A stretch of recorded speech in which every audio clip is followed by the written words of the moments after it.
career. Bottom 3 scoreless. Mark Grudzielanek leading off the inning. Grudzielanek opposite way. He had 2 hits in this game. Reggie Sanders gives it a good effort, but can't come up with it. Grudzielanek ends up with a double. We need another look at Sanders' great effort. Reggie had it, tumbles a bit on his head. That could have been the problem. Grudzielanek aboard at second. After a single by Alex Cora, Odalis Perez, the pitcher up, laying down the bunt. Hernandez can't come up with it. The bases are now full. Hernandez's 3rd error of the year, but just the 5th of his career. Bags full. His name, Dave Roberts. Clutch hit. Grudzielanek would score. Cora scores. It's 2-0 Dodgers. 2 batters later, after a walk to Sean Green reloads the bases, Brian Jordan is up.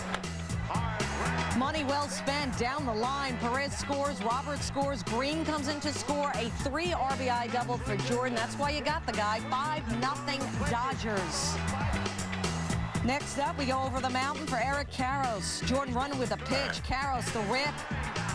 That's fair down the line. Jordan would score on that. Karros ends up with a double. His 580th career extra base hit, passing Steve Garvey for 2nd all-time for the Dodgers. 6-0. Livan Hernandez done after 2 1/3. Odalis Perez 0-2 lifetime against the Dodgers, right? Man on first facing Barry Bonds. Your 3-2 pitch. Oh, what do you know? A walk.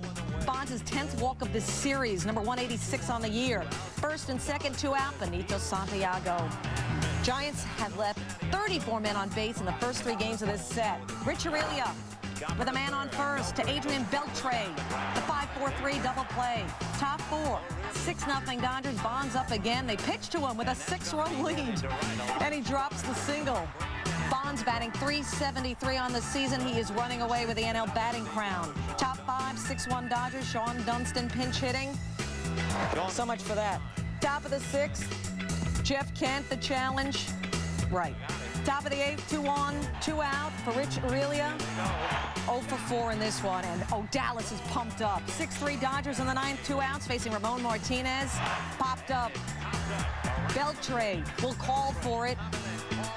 Perez will get the complete game victory, and what a victory it was, because the Dodgers are now back within a game of the Giants for that NL wild card. Odalis Perez gets his first career win against the Giants. He came into this game, worth repeating, 0-2 in 5 career starts against them. For Perez, his 4th career complete game. All 4 have come this season. Major league victory total of 23. That leads the league. And he gets in a battle with Julius Matos. Well, that's the 3rd pitch, gets him swinging. Then the 4th one, a little foul. 5th, fouls it away. Matos battling the big unit. Along we go. I mean, we are going to run out of baseballs in this thing. On the day, Randy Johnson threw 89 pitches in 7 innings. He threw 13 of them to Matos. That's 15% of his total before he finally struck him out. Johnson 7 innings pitched and earned run 9 Ks. Top 8 still tied at 1 man out for Tony Womack. Laying it down, Phil Nevin. Hops the throw. Everybody is safe. Error on Nevin. Same inning. Bases Chuck. Greg Colburn, Mr. Cycle. Hits when they were coming home with it. Debbie Cruz the throw, but it gets away from Wilbur Nieves. Diamondbacks take a 2-1 lead. Look at this, though. Cruz from broad daylight throwing into the shadows. Tough adjustment for Nieves. And then, as you see, light dart and coming back into the sun. Maybe too much to handle there. Maybe he just dropped it. Either way, D-backs are up 2-1. Bottom 9, BK Kim. And he'll hit Ryan Plesko as he tries to save this. The king of the CPR save, young Kim. Bubba Trammell up, Kim to the backstop. Later in the night, Cesar Crespo, the winning run at the plate, and Mark Grace, a great play. Take another look. Grace doubles. He hits him, he drinks him, and he prevents him. The D-backs win it by a count of 3-1. Last 2 games, and in the top 3rd, we update all those numbers by 1. Off Jason Jennings.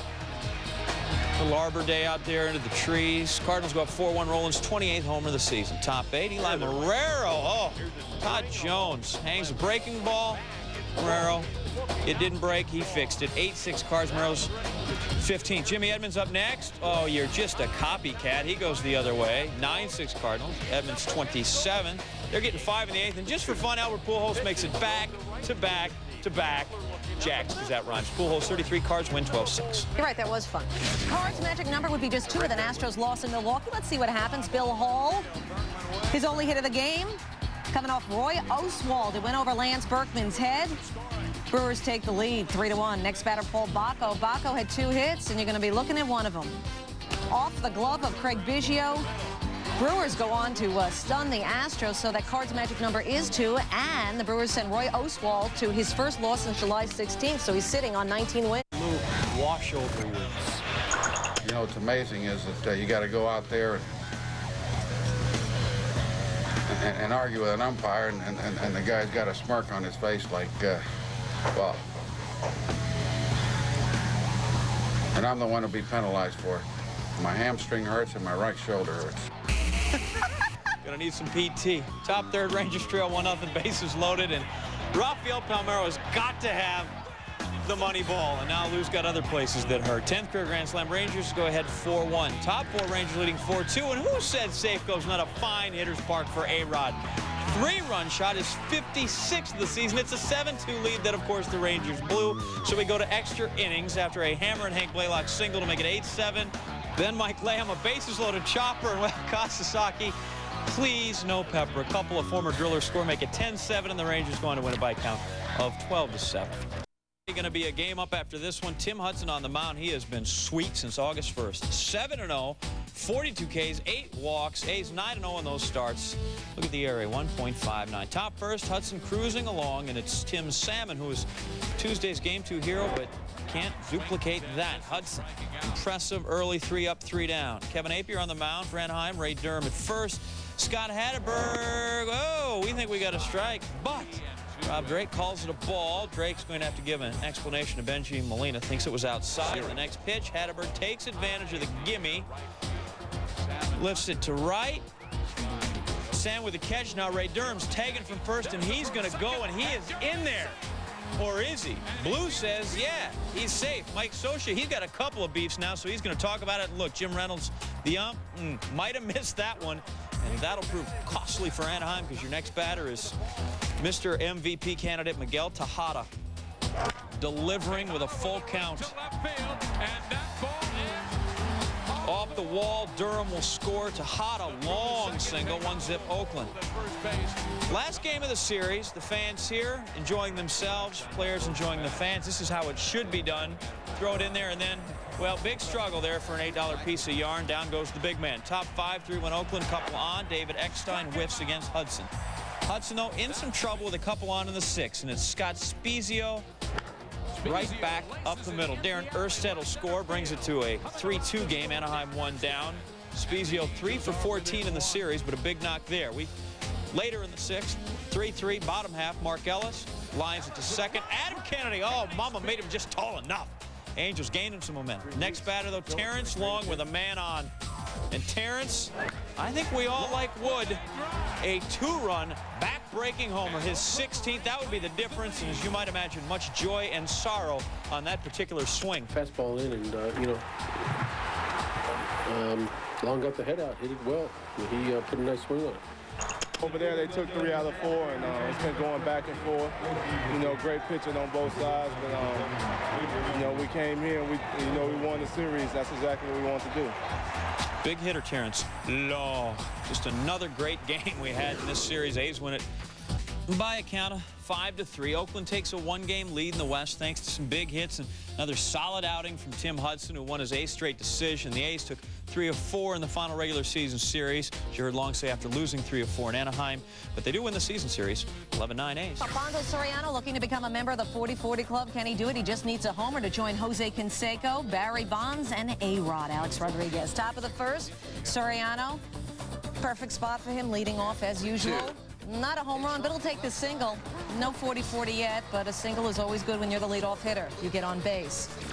David Wells chilling on the bench. Then, what has gotten David's attention? None other than, eek! It's a mouse, John. Eek? Well, that's what I would do if I was home. Juan Rivera, he's been lifting. I might have said something else, actually, but we can't repeat that here. First Major League homer for Rivera with Taijuan. Back to Soriano and his chase for the 40-40. No homer, just a ground out to first. To the 5th, it's all about Alfonso Soriano up with 1 on. Soriano, hit number 202 on the season, but no home run, no 40-40 club yet. Rivera comes in to score. RBI number 99 for Soriano, who's hitting 307. Yanks go up 2-1. Soriano, another chance in the 10th with a game tied off of Esteban Yan. No, nothing off of him. Soriano 2 for 5, 2 Ks and an RBI in this one. Bottom 10. Oh, yeah, the game, the result, what happens? Jason Conte, the winning run on third for Tampa Bay. Andy Sheets is a story to tell in the offseason. Driving in the game winner, beating Sterling Hitchcock and the Yanks in extras. Rays up 2-0, 2 on Chipper Jones. For the love of elevation, number 25 for Chipper. 5-0, just like that. Atlanta over the Phillies. Oh, yeah, they're playing the Phillies. Tomas Perez up facing Chris Hammond. Perez wants us to see just how good Andrew Jones is. I mean, you see a play like this when you play Xbox. Unbelievable. He also had 3 hits. Tom Glavine had 6 shutout innings. Oh, yeah, Bobby Cox, win number 1,800. Big reason why Cox has been around for so many wins is because, hey, he's a good manager. His accomplishments read like a laundry list. 12th on the win list, 12 division titles, and tops all time with 59 postseason victories. Cubs Mets, Sammy Sosa sitting on home run number 497, 3 away from 500. Jason Middlebrook, that is deep. Are we talking 498? Roger Cedeno says, no, Sammy, you're going to have to wait for that. Top 5, 2-0 Cubs, 2 out.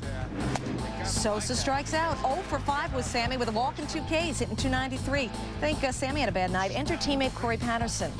Striking out, swinging once. Corey's striking out again. 3-time hat trick. How about 4? Yep. Corey Patterson strikes out 5 times.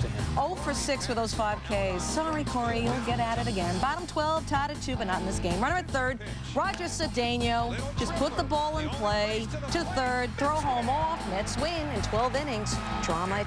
Here are your top 4 pitchers who changed leagues this year. Cologne clearly the best of that bunch. 12 more wins, over half a run less in ERA than your man Paul Shuey. So we think he's going to get that whole combined Cy Young if they ever come up with that award. Bottom first, Kevin Millar facing Cologne, going the other way. Base it. Now he has a 25-game hit streak. Couple that with Luis Castillo's 35-game hit streak. First time 2 teammates have had 25+ in the same season since '99 when Sean Green, Shannon Stewart did it as Blue Jays. Bottom 5, Cologne facing Derek Lee. Strikes him out. Cologne, 5 innings pitched, 9 hits, 5 earned, 2 Ks. The Expos come out of that with a winner, 6-5. Cologne. He's got my vote for that combined Cy Young. Reds and Pirates, top 9. Reds down, 3-1. Bags fold 2 out. Kelly Stinnett. Off for Mike Williams. It's deep. Inside the foul pole for a grand slam. Reds win 5-4. First career granny for Stinnett. Toronto, Baltimore. Orioles shortstop Mike Bordick tied Ray Ordonez's major league record for consecutive errorless games at short, despite not getting a chance in the field all night. Amazing. Shannon Stewart leading off with the Jays, leading 8-2 off of Steve Beckler, his 10th, a 5-5 day for Stewart. Toronto wins. Play Tucker Bunting pops it up. Mike Porzio will make the diving catch. All of a sudden, the frightening scene at first base. The Royals bench charging the field. There is a pileup. A couple of guys come out of the stands. 2 spectators jumped out of the stands attacking first base coach Tom Gamboa. The spectators, a father and son, started to throw punches at Gamboa. The umpire, Matt Hallowell, and White Sox second baseman Willie Harris appear stunned and frozen. The 54-year-old Gamboa had to defend himself, kicking the attackers. Here's the disturbing scene right there as he tries to defend himself from this father and son. And then the Royals players and coaches rushing to his aid. When the melee was finally broken up, Gamboa is walked off the field with a large welt on his head. He would say later he was stiff and sore. The umpire, Hallowell, and the hitting coach, Lamar Johnson, picking up pieces of broken glass. They found a folded pocket knife at the scene. Gamboa in the dugout, smiling but very relieved. I was just shocked because it came from behind, and to tell you the truth, I didn't have any clue what had happened. I just felt like I had gotten blindsided from behind. I had no idea by who, because I knew we weren't having a problem with the other team. And when I rolled over and saw that there were 2 of them, I tried to kick one guy to keep him abreast, and then the other guy kind of smoked me on the side here. I heard one of the guys say one of them has a knife, and then I was stunned, so I was checking to see if I'd been stabbed and just didn't realize it. And like I was telling some of the guys in here, ironically, I was watching the tennis tournament that year that Monica Seles got stabbed by a guy coming out of the stands. And to tell you the truth, I was just so grateful that I didn't get stabbed, because when somebody comes at you from behind, there's nothing you can do. As for Gamboa's attackers, as they were led into the police car, they answered the question, why? Why did you do what you did? He flicked us off. He got what he deserved. Frightening stuff. After the game, the Royals got a police escort to their team bus. Royals leaving Chicago to go home to Kansas City. A spokesman for the White Sox says the father will face a charge of aggravated felony assault. The son will face unspecified juvenile charges. Gamboa is in his second season with the Kansas City Royals coaching staff. He's no stranger to the city of Chicago. He was the Cubs' third base coach in 1998 and 1999. John?